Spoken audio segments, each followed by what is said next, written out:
Hello, Merry Christmas, and welcome to our podcast called Christmas Is. Now, we're calling it that because Christmas is so many different things that we love to talk about Christmas all the time.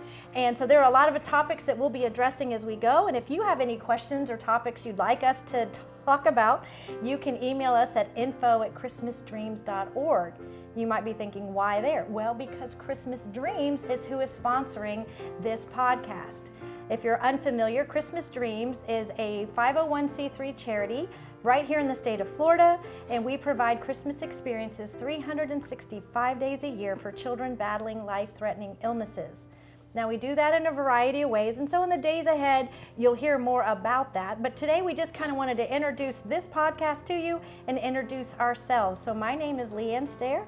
I am the president of Christmas Dreams, and kind of my experience with my foster child is kind of what birthed this idea in my head, that there were families who live with this nightmare, I would call it, that never know if you get to celebrate the next birthday, the next Christmas, because the future is uncertain with your child. And so God just started working that in my heart, that there was a group of people that did need it to be Christmas every day. And so that's kind of where it birthed. And then I also have sitting with me today 2 of our board members, so I'll let them introduce themselves to you. I'm Richard Israel, and I can say I'm sitting here today because of Leanne. Don't blame that on me. And bringing her vision, or I should say God's vision, for what this opportunity would be over a decade ago. I'm also on staff at the church that we both serve at, and I'm also bivocational, which means that I work 2 different kind of places. One is the church at 434, as well as defense contractor in the area, Lockheed Martin. So that's kind of my background. I do a lot of proposal work. So Leanne thought I would be a good fit for raising money, which she always reminds me I'm not doing that good of a job, but she still allows me to be on the board. So that's a little bit about myself. Awesome. I'm Brooke Dixon. I'm excited to be here. I have loved Christmas Dreams since the very beginning, and I get to serve on the board, and I also get to be a member of our Kringle cast. So I get to play with, kids and hang out and make cookies and play with toys, and it's a whole thing. It's awesome, and you're going to hear more about that. But in my other day job, I'm an activities director at Easter Seals, Florida. So again, I get to play a lot. I get to sing a lot, and I kind of bring that creative, fun stuff to Christmas Dreams. And I'm excited to be with all of you. Awesome. Yes. Well, we're excited to have you as well.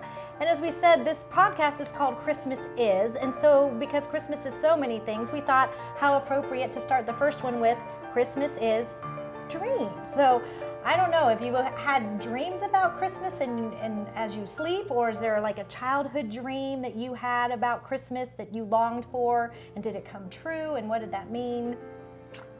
Yeah, I've had so many dreams about Christmas. I'm from a large family, and I go back to probably my childhood. We used to go to this place called Jordan Marsh. My goodness, I remember. To go see Santa. It was like, what was the movie? Is it called The Christmas Story? Mm-hmm. Where he slides down. Jordan Marsh was that for my brothers and I.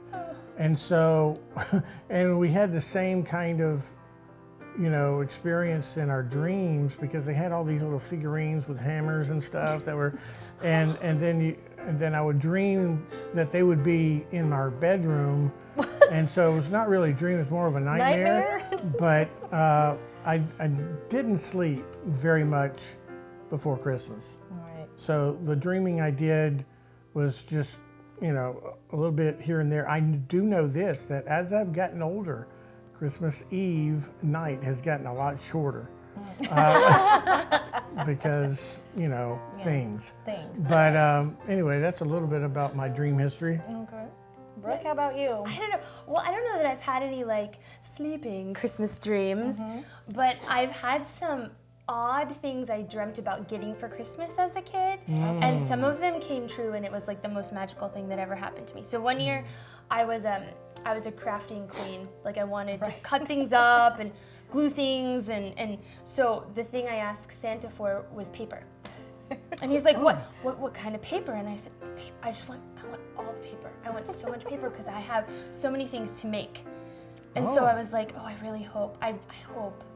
That's what John Boy Walton wanted. Is it? He wanted a Me pen. and John Boy. Kindred spirit you are. There we go. But it was just an odd thing that a kid would want on Christmas, but it's what I want. And so I got up on Christmas morning, and every other present I opened was a ream of paper. And I was like, this is so cool. It's everything I wanted. So like, of all the things to dream of, but that was important to me, and that became a magical Christmas dream come true. And it sounds simple, but I remember that now, even as a grown human. That is, well, I'm often amazed. One of the things that the church at 434 does at Christmas is we provide gifts for teenagers, and so we're always trying to guess what it is they would want. And I'm often amazed at when a mother comes in her room and sees an item that I would have never in a million years bought and had sitting there, and that's what their child has been asking for. And the way that happens, you just never know. Reams of paper, I know for me, going to sleep on Christmas Eve was extremely hard as a child. My dad would put on actually a record called Christmas Is. Oh. And it was a compilation. It was a Goodyear. My grandfather worked for Goodyear, so every year they put out a record for their employees, I guess, that was a compilation. And so he would put that on, and that would help me go to sleep. And then I would wake up on Christmas morning, and everything I dreamed of would be there. So it's just amazing that Christmas always has a way to make dreams come true, and it's such a magical time, and it's awesome. So we hope you enjoyed this. Maybe you thought about some of the dreams that you had as a child, or maybe you have a special dream for this year. And so we hope that those dreams come true, and we will see you next time for Christmas Is.